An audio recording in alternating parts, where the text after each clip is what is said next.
Also the scene of many famous trials, including perhaps the most extraordinary of all, that of King Charles I. Yeah, this is like a... After his attempt to arrest 5 members of Parliament on charges of treason against him, he found himself being brought to trial for treason against the state. I didn't know they could do that. The trial lasted for 7 days in January 1649. This is some rough stuff. Commissioners appointed by the Commons. They used to kill the king. The I didn't know they could kill the king. That's... I think that's him. Henry the something. The king was found guilty of treason. Wow. Death by execution is the punishment. Yeah, these are some rough boys. No chance to speak against his sentence.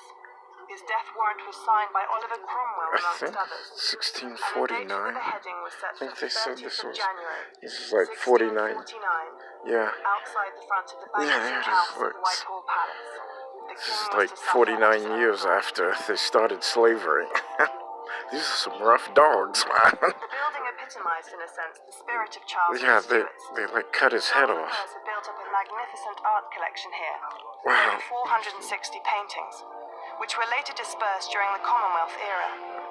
But wow. The building house still contains the largest and it's most like, spectacular work. I was just thinking about doing this, and I was thinking, where's that, New Orleans, the lower quarter, where all those poor people live, and then like go in and build a palace. If I was filthy rich, and then everybody would like do translations so they could read and write and learn to and do math, so that would actually be their jobs as translators, kind of like at like the like monks and things like that. They'd kind of wear clothes like that, and then you'd pay them enough so they could, you know. The king staged expensive and spectacular masks. Yeah, and then people could live better lives. But yeah, so don't forget to subscribe so I could start that and go to poor neighborhoods. Yeah, they said, wow. Now it was to be the back cloth for a scene very different to the dramas which had previously taken place. Yeah, they're saying that the £500 back in the 1600s, $75,000 today. That would be worth more than that. But yeah, it's like, James's palace to say goodbye. Yeah, these are some rough guys. On the day of the execution, the barrier around the scaffold was draped in black cloth so that the crowd it's would like, see nothing what but the the hell? swift descent of the axe. Rough dogs, man. It's like just no prison term or just, you know, sorry, your pardon. Cut your damn head off. I guess they were afraid that he would, The king was surrounded by an escort of soldiers carrying pikes. They would, you know, it's like that. I didn't know Parliament had that much power. They could actually, you know, what do you say, dismount or dethrone a king. Charles wore 3 shirts to prevent him from getting cold and shivery, which the crowd might mistake for fear. Yeah, it's like everybody just stands around and watches this crap. I remember, as an English major, I remember, you know, now that I think back about it, I really didn't pay attention in some of my classes. I remember the professors writing about this, you know, or the lecturing about this, like Oliver Cromwell and things like that. He actually became king of England. He wasn't British though, he wasn't of royal blood, and he was like the only person. Because this is Amazon. Yes, Amazon Prime. It's what the hell's the name of this damn thing? The British Royal Heritage, the Royal Kingdom. On the same site as the previous house. I've always been fascinated with this. I remember taking a class though where I remember the professor. She was a Harvard graduate. I think she had a PhD. And she would go through all of these cousins and relatives of the royal family, the British royal family. And I remember something that that stuck with me. She would say, "Oh, you should actually know this. There's a lot of people, for like hundreds of years."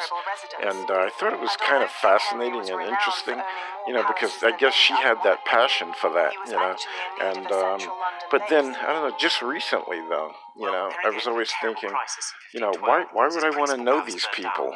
They really you know, they really didn't do anything very. It was like knowing the Trump family or something like that, and they brought about slavery and they Pakistan and India now. It's what the monarchy, the British government, I mean, there used to be one people, and then they brought about, what do you call that? You know, the royal, well, not royal. Oh crap! My internet went down, but they brought about, they split the country. Where, yeah, I remember someone from Pakistan. I was asking the person, who was from Pakistan. She said, why are Pakistan and India, why are they disputing, the territories and things like that? And she said because they used to actually be one people until the British showed up, and told them to have a class system, like the untouchables, the people with the red dot. That was all like British monarchy crap, because they had that in England, all throughout Europe. So, and the British, they used to go to war with France and Spain and Denmark and, and the Dutch and what do you call it, the Normans and, and the Saxons, the Anglo-Saxons and the Welsh, who are, I think that's part of the Scots in Northern Ireland and things like that, constantly going to war. So they were just trying to project, their own world, I guess, and they started the wars and with to try and start a war with China. But today, because China's taken off, they they probably recognize it, because I think it was 1990 or 91 that the British gave Hong Kong, ceded Hong Kong back to China, because they knew that China would kick the hell out of them. There's nothing they can do. China was just going to take it. So in order to save face, they said, "Oh yeah, we're going to give you back, we're going to give you back Hong Kong now," and because they're more powerful than, the British Empire. It's no longer, it's kind of like Spain. Spain used to be a powerful empire, but the terrible things that they did, with the conquistadors in South America. We don't even really know what the hell the name of South America was by the Indians, who lived there, or the indigenous people. It's like that's a European name, Indians, and it's like the people. Sometimes I ask the people, when I encounter people from Mexico, and I say, so what was your original language? They say Tejano. It's like, wow, that's a, indigenous, or, American Indian name, American Indian language. But I don't know, they don't like to talk about it much, when I speak to people from Mexico or other countries, in South America and things like that, and they're willing to just go with the name or the moniker Hispanic, where they're not Hispanic though, they're Tejano, things like that. But I think the first time I heard that name Tejano was when, was that Selena, not Gomez, but that singer, that Mexican singer, that famous Mexican singer, that crazy person, that might have been that they might have, somebody may have set her up though, because she had such an influence, and they didn't like that, like the European Americans didn't like that, the way she was improving. They gave, the Mexican people something to, and they're probably not even called Mexicans. It's like, when I was tutoring a Chinese kid, and he informed me that China actually had several different names now, and he told me the name. I think it was like Haruna, something like that. That was its original name, but some European person went there and named it China after I guess they saw like the ceramic bowls, and they said, we'll call this country China, and it just stuck. So so China is not actually China's real name, but they just went with it, and just maintained it like Mexico maintained Mexico, and but it's you don't I failed. The next time I get the opportunity, though, I'm going to inquire about someone who is actually from Mexico, a little further about the history. But I tell you, it's really fascinating, watching this stuff, seeing how the world changes, and but going back to what that professor said, I forgot her name though. It was really a young person too. I think she's maybe like 26 or some crap like that. And but she was like, I guess she had that passion, for that that field. But when she said, "Oh yeah, everybody should know this," but it's like just knowing carpetbaggers, they really didn't lend anything, because and I mentioned that in a couple of videos. They were, I mean, even to this date, they're basically on welfare. They go around and just collect money in taxes, so they're on public assistance. So they really didn't lend anything to the world. They brought in slavery and just in despair, and they didn't just do it to other people. They had that going on in their own country in England, because I think someone said that just like in the 60s, through women's suffrage, which was really weird because women had no rights up until the 60s, and they still had the class system up to the 60s.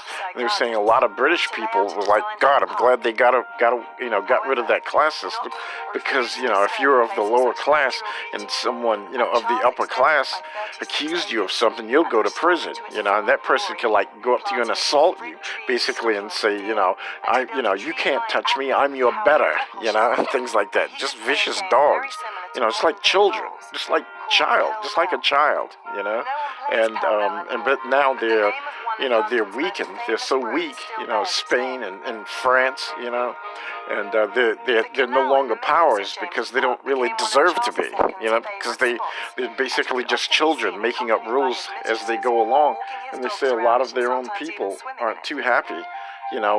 Some of the people, they love that crap. They love that pomp and pageantry. I guess it gives them something to look forward to, so they won't start like a British Nazi party or anything like that. So because they say that was the fuel for Hitler, because the German people, they felt like crap, because they had no royalty to look up to. They were all made to feel like crap, because the Jews, these are all white people also. It's like the Jews were white people and the Nazis were white people, and they were basically at each other's throats. So, but it just shows you, it's like these people, they're all doing nothing, because basically, they're doing this. There were no black people there, they would go and disrespect, white people, and not that there were no black people there in the 60s, because of all the slaves. And I think they were the first. I'm not sure if it was France or England were the first ones, or was it? I'm not sure. They don't really talk about Germany, whether Germany had slaves. I know the Dutch were definitely into the slave trade, and the what do you call those other damn people? I think it starts with a P. I forgot the name of it. I can't think of it. They're big in South America, because I know they have Spain and the Portuguese. Oh yeah, the Portuguese, because I think the Portuguese actually the Arabs actually, they say, started the slave trade, and then the Portuguese came in, and then that's when the other Europeans kicked into gear and started but there's no. I'm not thinking. I don't think it was as bad. They probably weren't. As terrible to the slaves until America. America really just turned that into a fine, evil, evil type of hideous thing. And but that's the same people that beheaded their own king. Henry the, I don't know, what the hell was he? Henry the something in 1649. that was the same mentality, you know, that who they were running slavery, you know, because they all came from Europe, you know. So, but yeah, don't forget to subscribe. So, and nobody will probably go through the whole damn thing, though. But interesting how stupid we are. But yeah, He obviously had to make